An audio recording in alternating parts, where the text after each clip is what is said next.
What's up, guys? It's Cooper Carter here for G66, and in this first Fractal Friday of 2022, back by popular demand, I'm sharing another 5 of my favorite tips and tricks for the Fractal Audio Systems XFX3, FM9, and FM3.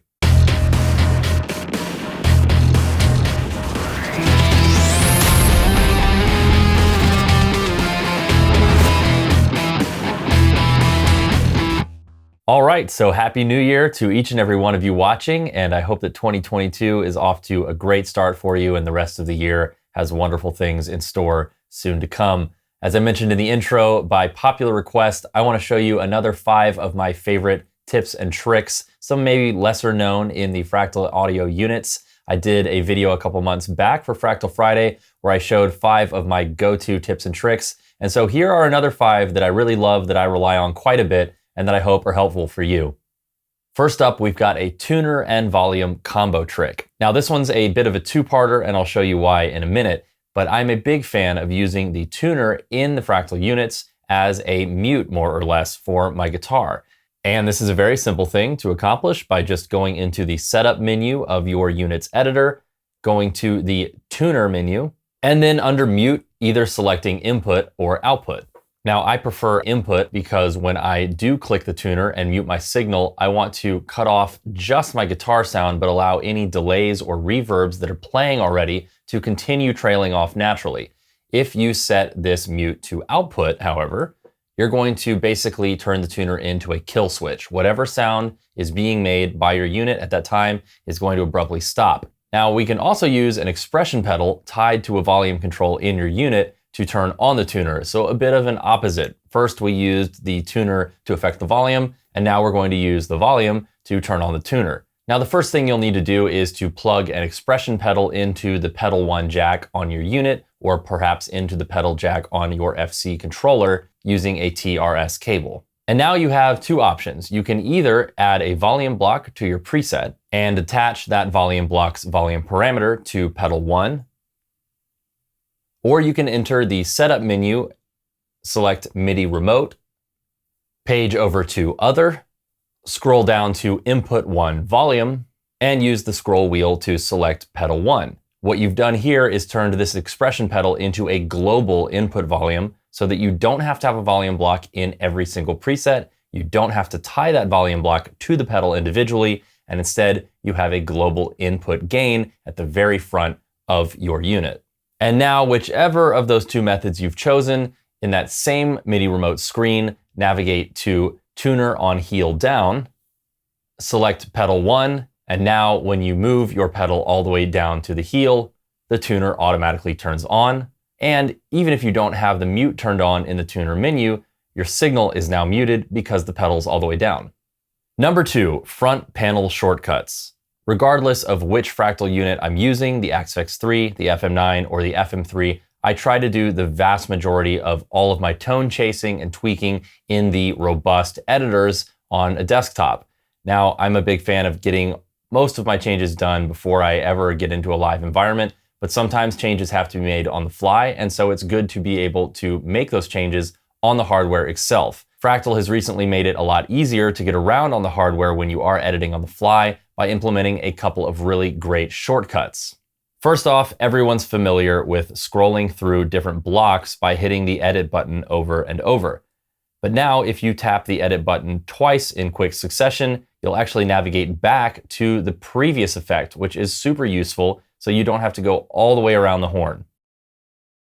Next up, now if you double click the home button, you enter the layout screen. This can be really useful for when you don't have the layout screen available via a soft button at the bottom of the screen. Also, I'd be remiss not to mention one of the most important shortcuts, which is the double click of the store button followed by enter, which can quickly save a preset, store, enter. And finally, a shortcut for each one of the soft knobs below the screen, and they can all be accessed if you're on the home or layout screens. First off, double-clicking A takes you to amp 1. Double-clicking B takes you to drive 1. Double-clicking C takes you to cab 1. Double-clicking D takes you to delay 1. And double-clicking E takes you to reverb 1. For most Fractal users, these should be the 5 most used effects in your arsenal, but if not, you can always select a different effect by hitting the edit button. Number 3, send and return. If you've spent a lot of time making presets in a Fractal unit, you may have run into a situation where you simply run out of room on the grid to make your preset. If that's the case, there's a very simple way of buying yourself some extra real estate with the send and return blocks. So right here, I've got a preset where I have run out of room on a single line. All I'm going to do is move this output block down a line, add a send, add a return, turn this return level all the way up, run cable from the return to the output. And now I've doubled the amount of real estate that I have to run my preset. Number 4, save yourself some CPU. So we just talked about expanding a preset to give you more real estate for more blocks. But what about the situation where you've hit the CPU limit of your unit, but you still want to add blocks? Well, there are some very easy and quick ways to save on CPU, and you might be surprised by just how much you can save by making a few adjustments that aren't going to make a huge impact on your tone. So you end up with more or less the same preset, but you're saving yourself some CPU so you can add more effects. So I've got a preset here that's running very close to the upper limit of the unit. I've got a couple of fancy effects in here. I've got a very robust cabinet block.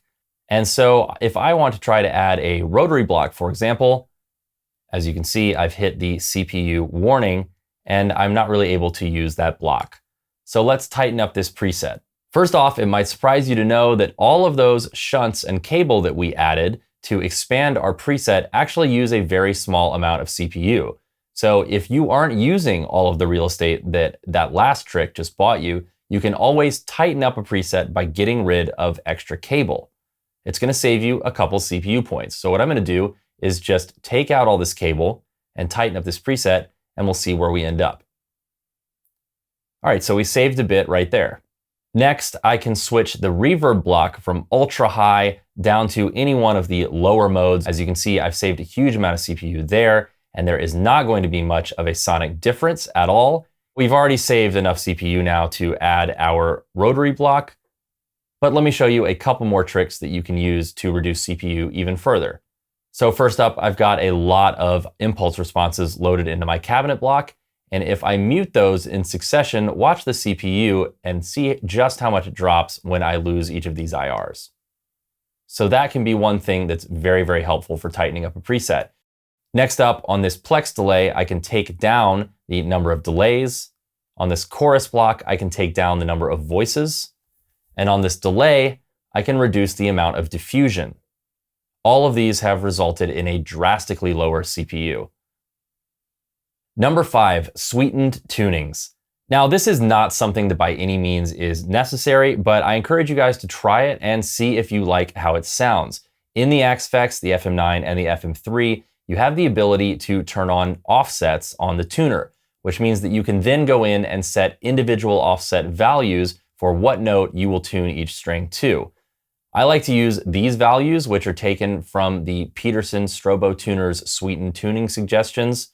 So we're going to make the high E string 2.3 cents lower, the B string 2.1 cents lower, the G string 0.4 cents lower, the D we're going to leave alone, the A we're going to leave alone, and then the low E we're going to also tune down 2.3 cents.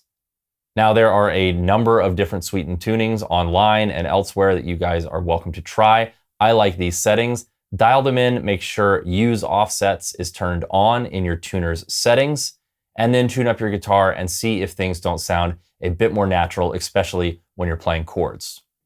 So there are 5 more quick tips and tricks that I like to use in the Fractal units. I hope they've given you some ideas about how you can continue your journey through Fractal land. But if you want to unlock the complete potential of your Axe-Fx 3, FM9, or FM3, make sure to head to classes.coopercarter.com for my complete Fractal Audio Systems Masterclass series. For G66, I'm Cooper Carter, and I'll see you guys next week on Fractal Friday.